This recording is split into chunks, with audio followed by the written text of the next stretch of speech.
I think as programmers, it is kind of exciting to, like, when you work on something on the Xbox or the PlayStation 3, every problem has been solved and you just need to go search on the news groups or email support. And like, we were literally finding things as we worked on this and telling Nintendo about them. Hey, how does this work? Well, I don't know. And then we would find the solution ourselves sometimes, and it was kind of cool to just be in like new frontier basically.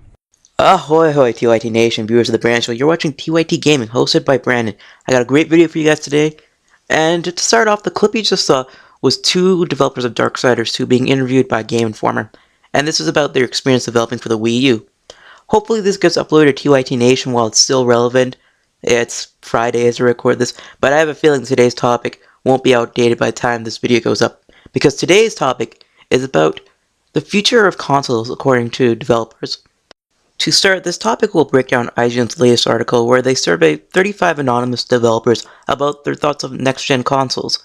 This article is getting a lot of hate on the internet for its findings on the Wii U. We'll do what I do best, and that's to break down this article and find the important facts and the takeaways and see if the hate is warranted.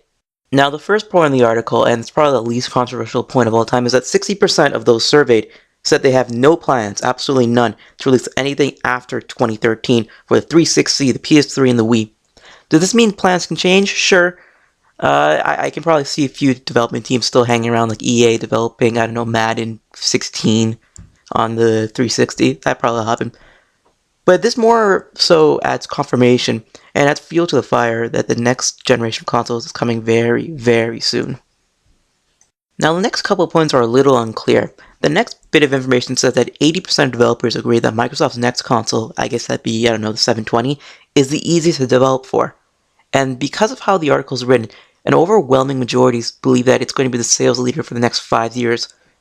It's hard to interpret what that actually means. One, it doesn't say the actual overwhelming percentage. This is curious. They have a percentage figure, and the number is so shocking, why not use it? If there's one thing that jumps out at people, it's numbers, it's percentages. It's a curious choice not to say the exact percentage, yet they believe that Microsoft will dominate.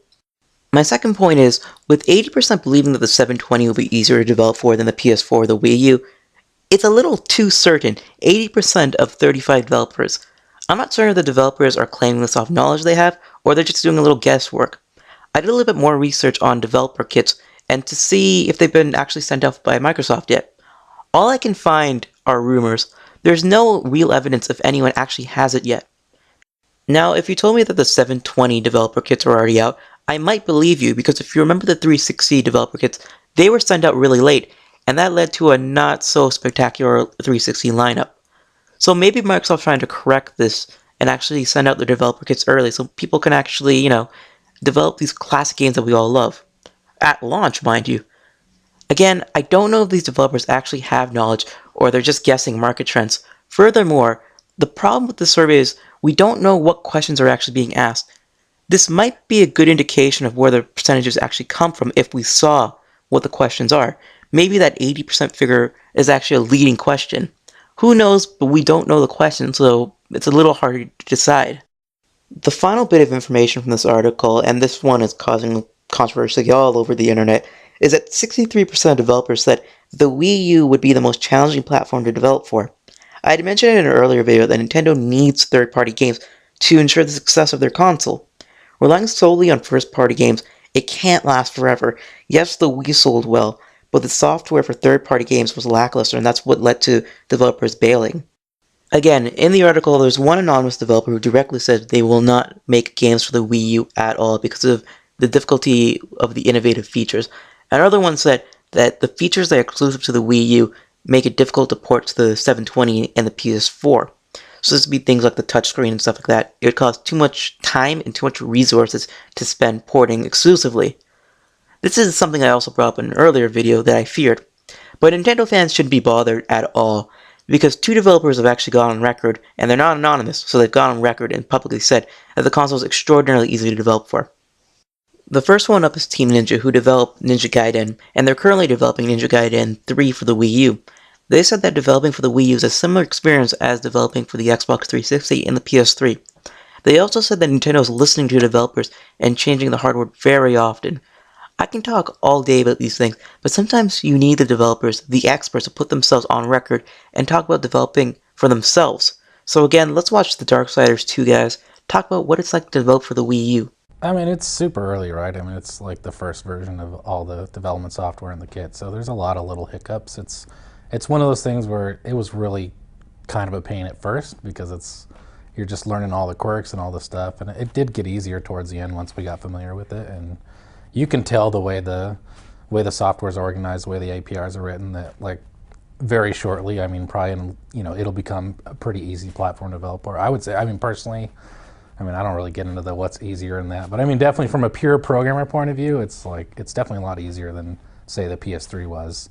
It's probably on par with like the 360 as far as just ease of APIs, simplicity of how you interact with the hardware and that sort of thing. I'll be honest, we haven't really worked with Nintendo before. It's the first time, but I will say overall, I mean, they've been really supportive. They got the dev kits to us really quick. They got us access to the dev site.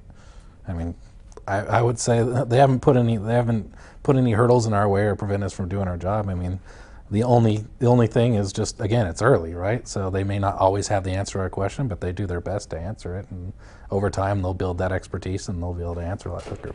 So I don't know what it was like before, but I can tell you now, I mean, they seem pretty dedicated to helping the developers, get up to speed on the hardware and get stuff working.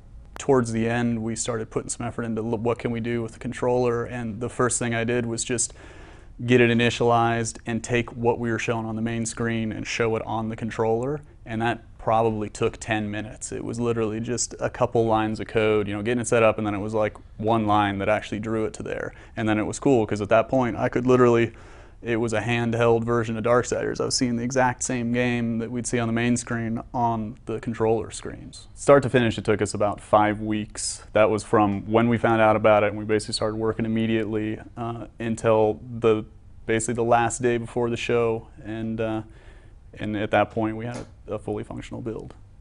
So there you have it. 2 developers on record saying that the Wii U was easy to develop for. I actually give the IGN survey some credibility, but going on record is a lot more powerful than being one of 35 anonymous developers that IGN won't disclose. Guys, I hope you enjoyed today's video. If you liked it, give it a thumbs up. It really helps me out and helps people see the video. Come check out my channel, The Brandon Show, if TYT is lagging with their uploads come E3 time. Links in the description. As always, guys, you're watching TYT Gaming, hosted by Brandon. TYT Nation. Too strong.